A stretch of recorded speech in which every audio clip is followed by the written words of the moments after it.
Thank you, Ms. Russell, for that great introduction. I'm humbled. I'm actually very, very humbled.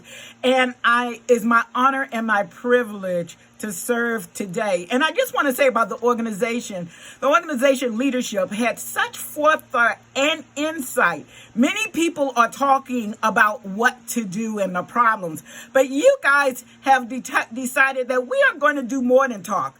We're going to say, what can we do and move forward doing something rather than just talking. So I want to applaud the organization and I want to applaud the leadership first. Let me get started because I have a lot of material and I have a short amount of time and I don't want to miss my timing. I want to make sure that everybody can see my screen, and I want to make sure that I have it in why isn't okay it let's see, I am trying to get it, there it goes. Okay, colleagues, friends, everyone who has joined us, you heard the layout of what I'm going to talk about, so I'm not going to go through that. What I want to talk about is access, equity, and disparities. Many of you have seen the numbers, you know the drill, you know that there is a wealth and an income gap. But what you may not know is that gap has gotten worse since the civil rights, not better. And I'm going to talk to you a little bit about why it has gotten worse. I say a picture is 1,000 words, so I don't have to repeat what you see on your screen. I want to talk to the why, not to the what.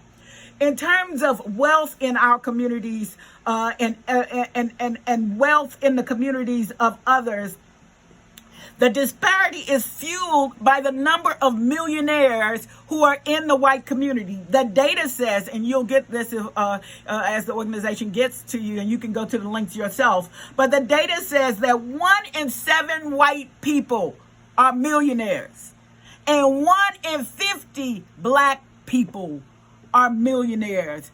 And so we just don't have enough in our community to bridge that gap, but we have never had that. The playing field was never leveled, and it has gotten worse. And some of the economic analysis that was done by the Washington Post presented an article, and you can link to the article. I'm not going to do that. It will take me too long to go out and come back. But the black-white economic divide is as wide now as it was in 1968. That, my friends, is the tragedy. It's not that we have a gap, but the gap has gotten worse. The faculty at Medgar Evers College and myself, there are several of them, as well as some faculty at Kenyatta University, Professor Casato, Professor Acevano from Chile, another faculty member in Jamaica, and some others. We have been studying the gap and entrepreneurship as a way to alleviate some of the disparity. So this is not news to us. It's news to a lot of folks, but it is not news to us. We've been working in the vineyards. So I want to say that also wealth in some of the white communities is through home ownership. I don't have to tell you what the data says is that our home ownership is low compared to whites and others.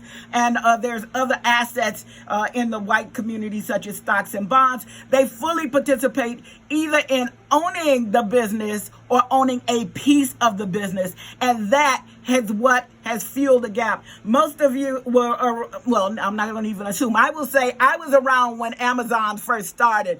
And Jeff was not the billionaire he is today. That happened through his entrepreneurship and having the team around him and taking risks. And it has happened in different states, not as big as Amazon, throughout the white community. So when we start looking at socioeconomic disparities and impact, the number one factor from slavery, from our civil rights movement to now has been the disparity in income and wealth. That has fueled the health disparities, the business disparities, and the community disparities.